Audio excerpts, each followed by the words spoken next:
Obrigado por todas as bênçãos, pela a tua palavra que nós estamos aqui para ler nessa noite, pelo privilégio de estar na tua casa. Que teu Espírito esteja conosco, ó Deus, nos habilitando, nos transformando, aperfeiçoando o nosso caráter, para que nós venhamos nos preparar para o encontro com o Senhor. Em nome de Jesus, amém. Lucas 12, verso 13. Neste ponto, um homem que estava no meio da multidão lhe falou: Mestre, ordena a meu irmão que reparta comigo a herança. Mas Jesus respondeu: Homem, quem me constituiu juiz ou partidor entre vós? Então lhe recomendou: Tende cuidado e guardai-vos de toda e qualquer avareza, porque a vida de um homem não consiste na abundância dos bens que ele possui. E lhes proferiu ainda uma parábola, dizendo: O campo de um homem rico produziu com abundância. E arrazoava consigo mesmo, dizendo: Que farei, pois não tenho onde recolher os meus frutos? E disse: Farei isto, destruirei os meus celeiros, reconstruí-los maiores, e aí recolherei todo o meu produto e todos os meus bens. Então direi à minha alma: Tens em depósito muitos bens para muitos anos. Descansa, come, bebe e regala-te. Mas Deus lhe disse: Louco, esta noite te pedirão a tua alma. E o que tens preparado, para quem será? Assim é o que entesoura para si mesmo, e não é rico para com Deus. Amém. Aí está esse registro muito interessante da história do Evangelho, onde um homem desconhecido, que não é mencionado pelo nome, interroga Jesus e pede para que ele convença seu irmão a repartir com ele a herança.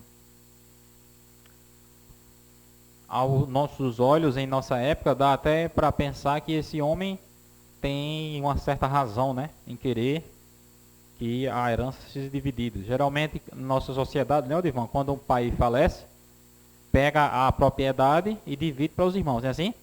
Mas não era assim no tempo bíblico. No tempo bíblico era assim: quando o pai morria, o filho primogênito herdava 2 vezes mais. Você está entendendo? Uma lei estipulada por Deus. Ele herdava 2 vezes mais, porção dobrada. E parece que esse jovem aqui não estava concordando com essa lei. No entanto, era uma lei que Deus tinha promulgado, né, na época de Moisés. E ele queria que Jesus interviesse. Mestre, ordena que meu irmão reparta comigo a herança. Ou seja, tipo assim, a lei permite que ele fique com mais, mas peça para ele dividir comigo. Então Jesus responde, né? Quem foi que me constituiu juiz para resolver essas coisas, essas questões de herança? Aí diz: Cuidado, tenham muito cuidado e guardem-se de toda e qualquer avareza, porque a vida do homem não consiste na abundância dos bens que ele possui. É interessante porque essa frase, ela é exatamente o oposto da realidade que nós vivemos, não é? Todas as pessoas vivem como se a vida delas fosse o quê? Os bens que elas possuem, não é? Se você observar bem, toda a nossa caminhada, toda a nossa luta diária, sempre é em busca de conseguir bens. Porque em nossa mente, em nosso inconsciente, né, existe esse pensamento. E se você tiver muito guardado, se você tiver muito poupado, né, você pensa como esse homem aqui: a minha vida está feita. Não é? Estava lendo um livro muito interessante que fala sobre isso. Existem 3 categorias de pessoas na Terra. Tem pessoas que trabalham para passar muitos anos sem trabalhar. Elas trabalham um pouquinho ali, conseguem muitos recursos e passam muito tempo sem precisar trabalhar. Existem pessoas que trabalham para conseguir as despesas do mês. É outra categoria de pessoa, né? Que ela trabalha pensando no final do mês. Chegar ao final do mês, tem que pagar aluguel, tem que fazer a feira, tem que pagar a água, tem que pagar a luz. Essa categoria. E tem aquela terceira categoria de pessoa, que é a pessoa que trabalha de manhã para comer de tarde. Trabalha de tarde para comer no outro dia de manhã. Entendeu? São 3 categorias. A primeira categoria trabalha um pouquinho, um determinado tempo, para passar muito tempo, como esse homem aqui, né? Ter armazenado muitos bens para muitos anos. Na mentalidade humana, fica tranquilo, como diz assim, né? Sossegado. Os jovens, né? Chamados concurseiros, né? Eles trabalham com esse pensamento também. Eu quero passar num concurso para eu ficar estável, né? O pensamento, né? Um emprego estável, com um salário garantido. O pensamento desse homem aqui. Em nossa sociedade, eu estava até vendo aqui, tempo atrás, né, num prédio que tem aqui, o rapaz terminou um prédio, tinha mais ou menos uns 30 apartamentos. Né? Cada apartamento alugado a R$ 400. Aí o rapaz chegou na porta, né, para descarregar umas cadeiras. Aí ele disse, prédio é um bonito, né? O rapaz que fez esse prédio aqui está garantido. Tá seguro, né? Ó, o resto da vida. Um pensamento desse homem aqui da história, né? Tem uma fonte de renda permanente para a vida toda, né? A gente pensa assim, né? Tá tranquilo, tá sossegado, tá estável. Então Jesus diz aqui, tenham cuidado. Interessante, né? Na nossa mentalidade, a gente pensa, puxa vida, se tem um emprego fixo, se tem um emprego público, está garantido, não é assim? Se você tem uma fazenda com celeiros e depósitos, grãos guardados, está garantido. Eu me lembro que na época que eu comecei a estudar sobre o Bitcoin, né? Algumas pessoas começaram a adquirir Bitcoin. E eu comprei uma fração de Bitcoin. E é exatamente esse pensamento que gira em nossa mente. Meu Deus, por que eu não comprei mais? Por que eu não comprei mais? Porque na época o Bitcoin era bem baratinho, era R$ 1.500, R$ 3.000, né? E você não para pensar que esse é exatamente o mesmo raciocínio desse homem aqui. Você começa a pensar que a sua vida só depende da sua habilidade, não é assim? Da sua capacidade de ganhar, de conquistar, de crescer. E algumas pessoas dizem assim, não, eu tenho isso daqui porque eu trabalhei. Não falam assim, né, Edvan? Eu tenho isso daqui porque eu estudei. Onde está o erro aí? Onde está o problema nisso? Onde é que está o que é que está errado com isso? Não sei se você prestou atenção bem na história aqui, mas eu contei aqui. E esse homem da parábola, ele fala, eu acredito que umas 5 vezes, ele diz assim, não tenho de recolher, olha, os meus frutos. Aí depois ele diz assim, os meus celeiros. Aí depois diz assim, o meu produto. Aí depois diz assim, os meus bens. Aí depois diz assim, a minha alma. Onde está o problema aí? De quem é a casa que você mora, Divan? A casa é de quem? De Deus. De quem é essa Bíblia que tu tem aí, Luiz? De quem é essa Bíblia aí? É sua? Não, é de Deus. De quem é essa camisa aqui? De quem é essa camisa, Luiz? De quem é? É de Deus. De quem é esse prédio aqui, Aldo? É de Deus. Teve uma pessoa que construiu, teve uma pessoa que financiou, não é assim? E teve uma pessoa que registrou no cartório como sendo o possuidor, não é assim? Isso na teoria, porque na prática quem é o dono? É Deus. Onde é que está o erro desse homem aqui? Ele ir achar que o celeiro era dele, que o campo era dele, que os frutos eram dele, mas eram de quem? De Deus. Tudo é de Deus. É. Onde é que está o erro em você dizer assim, não, eu tenho isso daqui porque eu trabalhei. Quem foi que lhe deu a força para trabalhar? Quem foi que lhe deu a capacidade para trabalhar? Quem foi que lhe deu a saúde para estudar?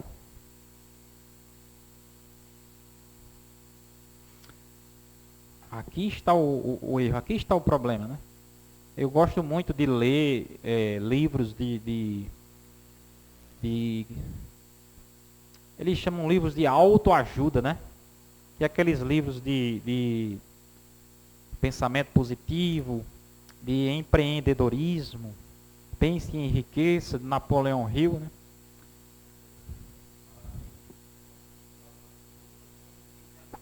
né? Autoajuda, negócios. Aí vem Robert Kiyosaki, que é Pai Rico, Pai Pobre. O Segredo da Mente Milionária. Ele ensina técnicas, métodos, né? Para você, trabalhar a sua mente para a riqueza, né? Para conseguir. E, a princípio, tudo isso parece positivo. Onde é que está o problema nisso daí? É o mesmo problema desse homem aqui. Porque eles ensinam tudo a partir de você mesmo. Você está entendendo? Em nenhum momento é mencionado o nome de Deus. Em nenhum momento as pessoas se lembram que é Deus quem dá a elas a vida. Eu assisto treinamentos de marketing digital com Érico Rocha. Você já ouviu? A fórmula de lançamento, onde ele ensina técnicas de vendas online, né, para você crescer financeiramente. É muito envolvente, é muito empolgante aquele estudo, aquele ensino. E ele mostrou lá uma técnica onde ele conseguia ganhar 1 milhão, parece que em 1 hora. Ganhava R$1 milhão em 1 hora. Porque a internet favorecia isso, né? E até em menos, em questão de minutos, ele ganhava 1 milhão, né? E mostrava aquilo, como você conseguia aquilo. E ele mostra realmente que é possível, né? Através de campanhas de anúncios no Facebook, estratégias de e-mail marketing, né? Estratégias do Hotmart, que é onde você promove os cursos e vende o acesso para as pessoas. E aquilo é realmente fascinante e realmente dá resultados. Mas onde é que está o erro? Onde é que está o problema? Essas pessoas, esses empreendedores, esses gurus da internet, eles são como esse homem aqui da parábola. Isso aqui é meu, entendeu? Minha habilidade, meus recursos, minha capacidade, meu estudo. E eles vendem aqueles cursos caríssimos, né? Porque é como se ele tivesse todo o segredo, e de fato ele revela muitos segredos. Mas aquilo se torna um fim em si mesmo. O que significa isso, um fim em si mesmo? Se torna autossuficiente. Exclui Deus da história. Está entendendo? Por que nós devolvemos o dízimo? Eu gosto até de fazer essa pergunta, às vezes, quando eu prego sobre o dízimo, né? Qual é a parte da nossa renda que pertence a Deus? Qual é a parte da nossa renda que pertence a Deus? 100% da nossa renda pertence a Deus. Porque é Ele que nos dá a saúde para trabalhar, é Ele que nos dá a vida, é Ele que nos dá a capacidade. Isso está na Bíblia. Quer ver você ler aí, Deuteronômio? Abra a sua Bíblia aí em Deuteronômio. Deuteronômio 8, 18. 8, 17 e 18. Deuteronômio é o 5º livro da Bíblia. Capítulo 8, versos 17 e 18. Pega água para mim ali, Luiz. Olha só o que está escrito em Deuteronômio 8, 17 e 18. Não digas, pois, aonde? No teu coração. A minha força e o poder do meu braço me adquiriram essas riquezas. Antes, te lembrarás do Senhor teu Deus, porque Ele é o que te dá força para adquirires riquezas, para confirmar a sua aliança, que sob juramento prometeu a teus pais, como hoje se vê. Observe esse versículo. Muito profundo esse versículo, porque essas coisas a gente não diz em público. Essas coisas a gente diz no nosso coração mesmo. Eu consegui isso porque eu estudei. Eu passei nesse concurso porque eu me dediquei. Não é? Eu consegui construir essa casa foi com meu suor. As pessoas dizem assim, né? Se Deus não dá força à pessoa, Divan, tem suor que construa alguma coisa. Ou seja, é uma ilusão, é um engano. E o mundo vive dessa maneira. O Egito representa isso, entendeu? O faraó construía aqueles palácios, aquelas pirâmides, aquelas construções magníficas, né? Mesmo jeito, em nossa época, os homens têm construído coisas gigantescas, negócios milionários, né? Empreendimentos altamente rentáveis. E tudo baseados na sua própria capacidade. Em nenhum momento você vê uma pessoa daquela dizendo assim, agora vamos nos ajoelhar aqui para dar glória àquele que nos deu tudo isso. Elas ficam sempre dizendo, se você quiser aprender, eu ensino. Se você quiser saber como conquistar isso, adquira nosso curso. Se você quiser conquistar também sua estabilidade financeira, estude. O que é que eu estou dizendo aqui? Que você não deve estudar, que você não deve se dedicar, que você não deve crescer? Não. Estou dizendo que você deve buscar sempre crescer, melhorar na vida, não é assim, irmão? Mas faça como esse versículo está dizendo aqui. Lembre-se do Senhor, teu Deus, porque Ele é que te dá forças. O sistema do dízimo, ele foi criado por Deus exatamente com esse objetivo. Quando você devolve o dízimo, você está reconhecendo que Deus lhe deu aquilo. As pessoas pensam que estão pagando algo, né? Não, eu estou pagando o que a igreja está cobrando. Eu estou pagando aqui uma taxa que a igreja está impondo, ou que a Bíblia está impondo. Não é esse o princípio do dízimo.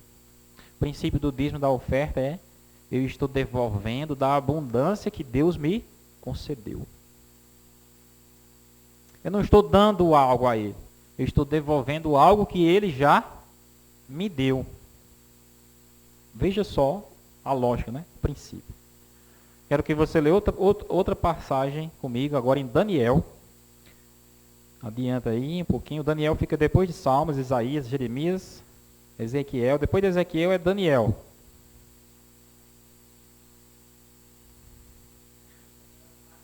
Daniel 4, 29. Diz assim, ao cabo de 12 meses, passeando sobre o palácio real da cidade da Babilônia, falou o rei e disse, não é esta a grande Babilônia que eu edifiquei para a casa real, com o meu grandioso poder e para a glória da minha majestade? Falava ainda o rei quando desceu uma voz do céu. A ti se diz, ó rei Nabucodonosor, já passou de ti o reino. Serás expulso de entre os homens, a tua morada será com os animais do campo. Far-te-ão comer ervas como os bois, passar-se-ão 7 tempos por cima de ti, até que aprendas que o Altíssimo tem domínio sobre o reino dos homens e o dá a quem quer. Observe, irmãos. Nabucodonosor, ele teve uma oportunidade de entender isso enquanto estava vivo. Nem todas as pessoas têm essa oportunidade. Nabucodonosor, em determinado momento, ele estava passeando pela muralha da Babilônia, né? Até hoje é falado, né? A beleza, a grandiosidade da Babilônia. Diz que na Babilônia tinha um muro que passava 2 carroças, uma do lado da outra, por cima do muro assim. Cada carroça com 4 cavalos. Imagina aí a largura desse muro. E esse muro cercava toda a cidade. Na antiga Babilônia havia uma das maravilhas do mundo, chamava-se os jardins suspensos. Eram diversos andares, né, de estrutura, de colunas, e que ali Nabucodonosor tinha construído um jardim. A cidade tinha diversos zigurates. Já ouviu falar o que é um zigurate? As pirâmides. Pirâmides em diversos templos espalhados pela cidade. Nabucodonosor, ele vivia unicamente, né, para contemplar aquela beleza e para desfrutar daquilo. Coisa maravilhosa, né? Só coisa boa, né? Mas onde é que estava o problema aí? Onde é que estava o problema? Você observa que assim como o homem da parábola, ele chega no momento que ele começa a dizer eu, meu, minha. Você percebe ali? Não é essa a grande Babilônia que eu edifiquei para a minha própria glória e majestade e com o meu próprio poder. Qual é o ser humano, Odivan, que tem poder? Qual é o ser humano que constrói alguma coisa? Qual é o ser humano que tem capacidade de realizar e de subsistir por si mesmo? E foi exatamente isso que o anjo falou para eles. Ó, passou de ti.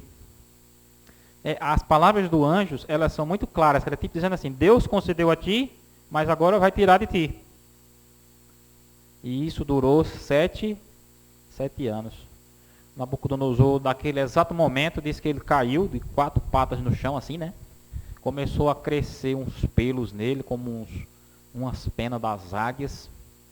E ele começou a andar no meio dos bois e das cabras e comendo capim, que nem as cabras e os bois. Passou 7 anos nessa vida, assim. Tem até, eu li um livro muito bom, O Homem Mais Rico da Babilônia. Eu já li esse livro também, muito interessante, que fala sobre a filosofia dos sábios da Babilônia. A Babilônia foi um reino mais rico que já existiu, né? Na profecia bíblica ele é chamado como o reino de ouro. Medopécia é um reino de prata, a Grécia é um reino de bronze, Roma é um reino de ferro. Se você comparar ferro com prata, com bronze e ouro, qual é o mais valioso dos 4? O ouro. E o ouro representa a Babilônia. Significa que na Babilônia a riqueza era realmente abundante. A pessoa que tem recursos, ela tem a tendência de se achar autossuficiente. Eu estava vendo uma entrevista com um homem muito rico, né, na televisão, e o repórter perguntou assim, quanto dinheiro você tem? Rapaz, qual é o seu patrimônio? Eu disse, não, eu não gosto de falar meu patrimônio, mas eu tenho condições de, se você quiser agora, ir tomar um café na Austrália, a gente pega um jatinho aqui, vai lá tomar e volta na mesma hora. Volta na mesma hora. Observe. Mas em determinado momento da vida, acontece aquilo que Jesus disse, né? Louco, homem, essa noite te pedirão a tua alma. E tudo isso que você tem, você virá para quê?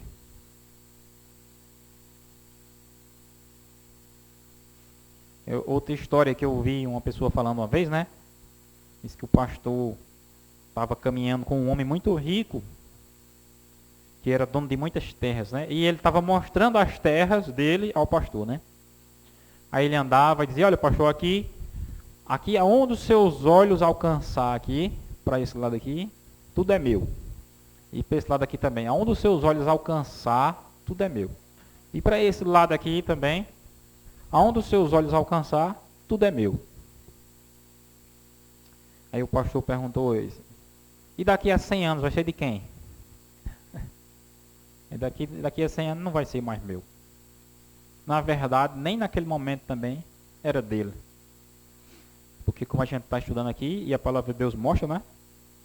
Tudo que nós temos é de Deus.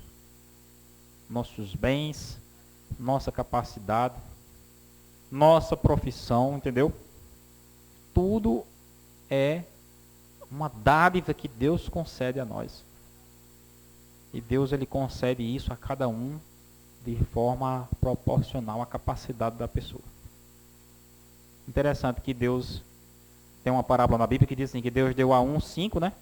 A outro deu 2, 3, né? E a outro deu 1. Cada um de acordo com a sua capacidade. A palavra de Deus diz que, você observa, na Bíblia tem homens como Jó. Diz que Jó era extremamente rico. Ele tinha 14 mil ovelhas. 500 juntas de bois. Olha, 14 mil ovelhas é muita ovelha. Não é? Eu acredito que não existe uma pessoa aqui no Nordeste que tem desse tanto de ovelha, não. É muita ovelha. É um amigo da gente ali que ele cria na serra, ele deve ter umas 100, né? Mas porque aqui que chega a 14 mil é muita ovelha. E Jó tinha tudo isso, né? Era um servo de Deus. Quem foi que deu aquilo a Jó? Foi porque Jó trabalhou muito, foi porque Jó era muito esperto, porque ele tinha muita habilidade com ovelha. A Bíblia é clara. Deus deu. O próprio Jó disse, né? Deus deu, Deus tomou. Bendito seja o nome do Senhor. E diz que depois que passou aquela prova de Jó, né? No final da vida, Deus deu em dobro. Diz que Jó, no princípio ele tinha 7 mil ovelhas, agora já tinha 14 mil. E tudo em dobro. E Deus tinha dado. Essa é a história de Jó. Mas na Bíblia também tem a história de Eliseu. Eliseu era o oposto de Jó. Era um homem, o quê? Pobre. Humilde. Eliseu vivia desse favor. Ele chegava num lugar e as pessoas tinham que dar hospedagem a ele. Tinha uma viúva, né, que acolhia ele em casa. Tinha uma mulher chamada, a Sunamita, né, que fez um quarto para Eliseu em cima da sua casa para ajudar ele. Agora eu pergunto a vocês. Quem foi que deu pobreza a Eliseu? Quem foi que deu? É porque Eliseu não tinha capacidade? Será que era porque Eliseu não tinha habilidade? Será que era porque Eliseu era desmantelado? Ou será que era porque aquilo era propósito de Deus para ele? Você está entendendo, Adivan? A palavra de Deus ela deixa claro. A um ele dá muito, a outro ele dá pouco. De acordo com a vontade dele. Diz que uma vez chegou um homem na porta da casa de Eliseu com 10 camelos carregados de ouro e de prata. E foi dar a ele. Esse homem chamava-se Naamã, né? Bateu na porta de Eliseu. Disse, olha aqui os camelos para você. Aí Deus mandou uma mensagem para Eliseu. E disse assim, manda ele levar tudo de volta. Não receberás nenhuma unha. Eu fico pensando, meu Deus, se Eliseu fosse um pastor dessas igrejas que existem hoje aí. Imagina aí. Tinha ficado até com o casco dos camelos. Porque essas igrejas que existem hoje aí no mundo, você nem oferece, elas mesmo, né? Impõe a você que você tem que dar, né? Assim.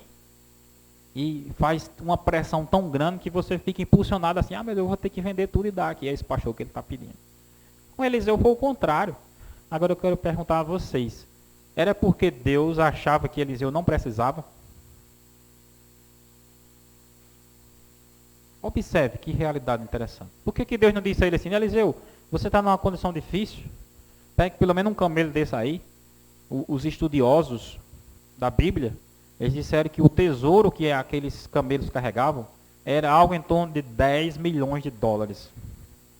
Eliseu nunca mais seria pobre na vida. Mas o que foi que Deus disse para ele? Não aceite. Não receba nada. Tinha um rapazinho, Carlinhos, que acompanhava Eliseu. Chamava-se Geazi. Geazi ou Geazi, né? E o rapazinho disse que ele ficou num pé e no outro. Quando viu aquele monte de... Quando ele viu aquele monte de camelo, aquele monte de ouro e prata, e tinha roupa, e tinha comida, e tinha bens. E disse que ele ficou esperando Eliseu. Disse, pega um camelo, né? E Eliseu disse, não, diga a ele que ele leve tudo de volta. Aí disse, quando o homem foi embora, ele não se aguentou. Né? Ele não se aguentou, ele se aprontou ali, saiu da presença de Eliseu e saiu da carreira atrás do homem, né? Aí foi lá e inventou uma mentira. Aí disse, não, foi porque chegou agora 2 visitantes lá na casa de Eliseu e ele mandou que você mandasse aí umas roupas para ele e dinheiro e ouro e prata.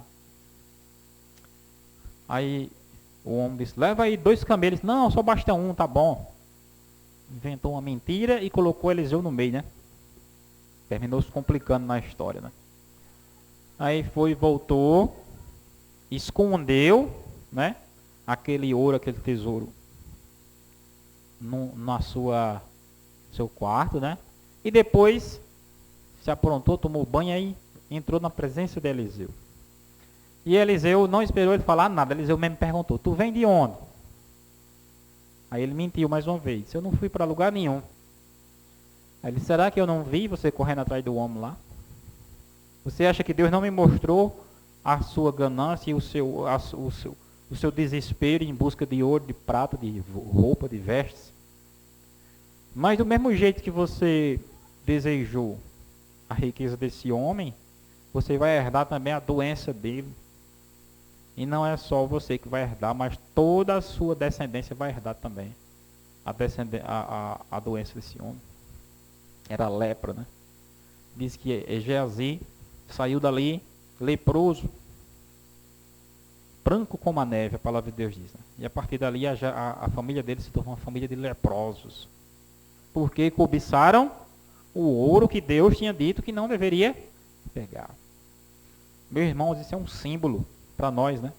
Daquilo que Deus pede de nós. Entendeu? Não toque nisso. Devolva-me, que é o que eu estou pedindo para vocês, como um símbolo, né? De que você reconhece que tudo me pertence. Devolva-me a parte que eu tenho por direito. Eu peço isso, Deus diz, eu não peço isso não porque eu preciso, né? Porque Deus não precisa de nada nosso. Ele pede isso simplesmente para trabalhar em nosso coração. O desprendimento. Quebrar o egoísmo. O profeta Eliseu, irmãos, ele morreu, ó Divan, na pobreza.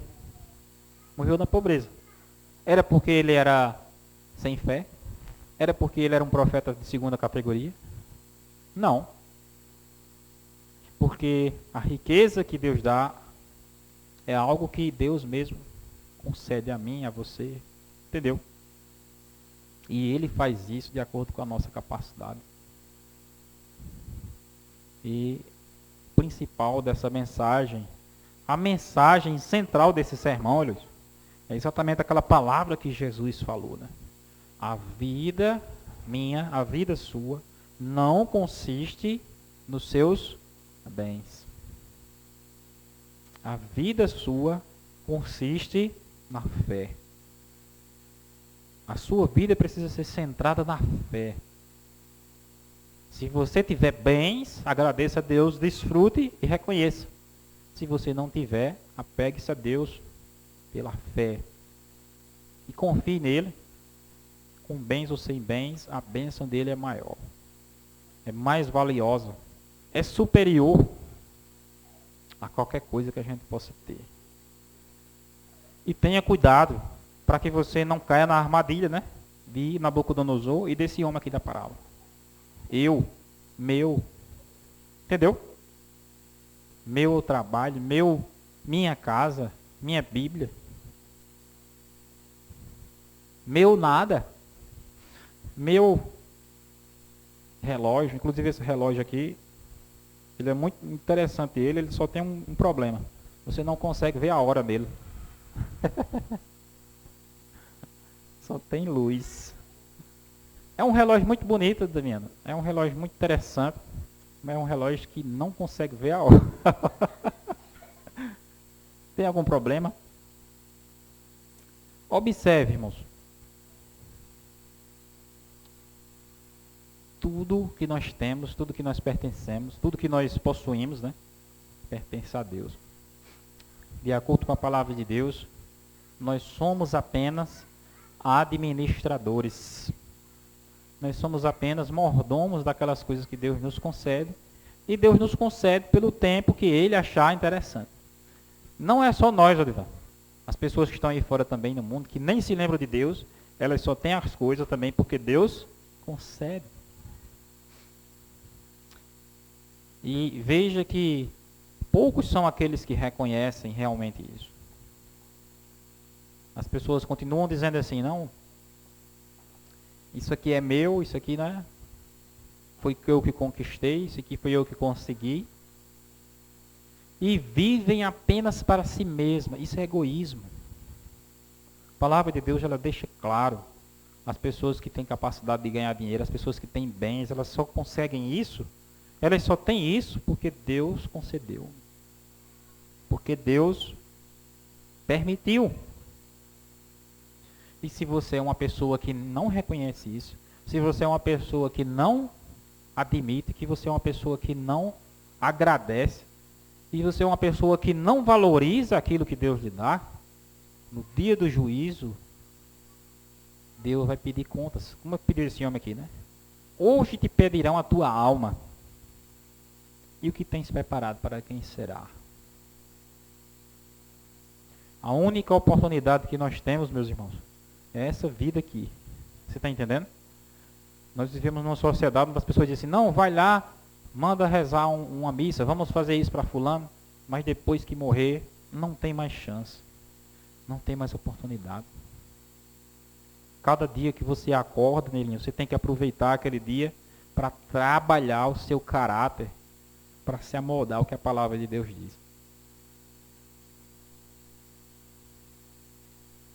O que é que eu preciso fazer, Senhor, para que a minha vida seja de acordo com a tua vontade? Você tem que fazer isso enquanto você está vivo. Que depois que você morrer, fechou a conta, passou a régua, haverá só a recompensa. Se a sua vida foi de reconhecimento, se a sua vida foi de gratidão, então Jesus diz no Evangelho, né? Entra na alegria do Senhor. Mas se a sua vida foi de egoísmo, vivendo apenas para si mesmo, achando que as coisas que você tem é só sua, então, no dia do juízo, Deus vai dizer assim, ó, esse daqui será lançado fora.